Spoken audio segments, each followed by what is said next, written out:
I'm 60, and I tried to master my smartphone.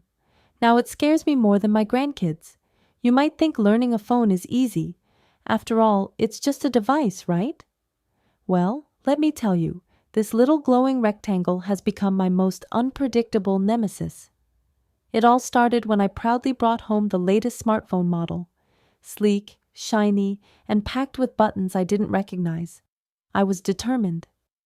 I'll master this in a week, I told my daughter, who just smiled and shook her head like she'd heard that promise 1,000 times before. I imagined myself texting flawlessly, scrolling through social media like a pro, maybe even making a video call to my brother in Australia. What could go wrong? The first battle happened 5 minutes after I unboxed it. I wanted to turn it on, but what button? The screen stayed blank. I pressed every button in every combination imaginable. At one point, I think I even muttered a few polite expletives. Then, finally, the Apple logo appeared.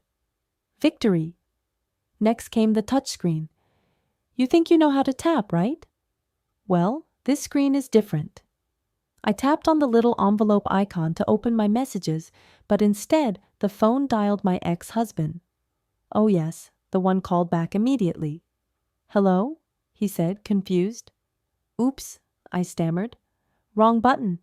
Just testing this new phone. He laughed. I was mortified. My phone was already creating chaos before I could even read a single text. Then there were those apps.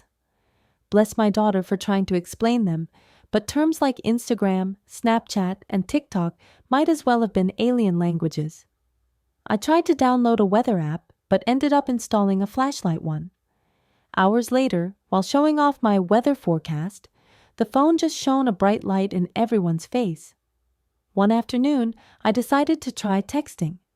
Sounds easy, right? I thought so too until my thumbs decided to rebel. Every word became a battle. I intended to send, "Hello, how are you?" But my phone auto-corrected it to brand new sentences like, "Hell no, how are yoga?" My friends thought I'd suddenly taken up yoga with attitude. Things got even more interesting when I tried voice to text. I spoke clearly, and the phone transcribed something that looked like it was written by a pirate after a bender. Bring me 6 sea dogs instead of bring me 6 cups. I swear my phone has a secret sense of humor. One evening, I got a notification for a video call. Perfect, I thought.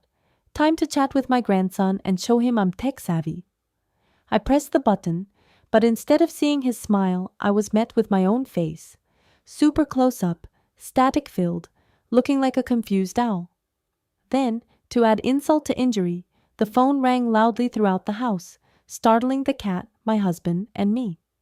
The cat dove under the sofa, and I yelled, "Stop, stop," while frantically trying to mute myself. Trying to take proper selfies was another comedy episode. I tried holding the phone at the right angle, smiling just so, but every photo looked like a horror movie poster. One had me with an eye half closed and a look like I just smelled a terrible cheese. I sent one to my daughter, who replied with laughing emojis and, "Nice vampire shot, Mom." My grandkids adored teasing me about the phone saga.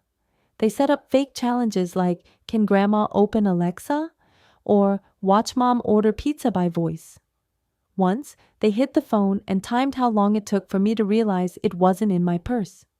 Spoiler, it was less than 5 minutes before I was pacing the house in full panic mode. Everyday tasks turned into little adventures. Sending emojis was a particular challenge. I accidentally sent a poop emoji to my boss instead of a thumbs up. The boss replied, "I see you're enthusiastic." I laughed nervously and quickly explained the technical difficulties. One bright spot was when I finally mastered one thing, taking photos during family holidays. But instead of capturing candid moments, I managed to drop the phone twice, once into the pool and once into a plate of spaghetti. A true multitasker I am. As quirky as these moments have been, they taught me a valuable lesson. Isn't life funnier when you laugh at yourself? I joke that my phone has a hidden personality designed to keep me humble and entertained. My husband claims it's bad karma for all the times I laughed at his techno-confusion. Now, even though my smartphone terrifies me more than my energetic grandkids, I'm not giving up. I'm slowly mastering it, one hilarious mistake at a time. And if I can survive this, I believe I can handle anything life throws my way.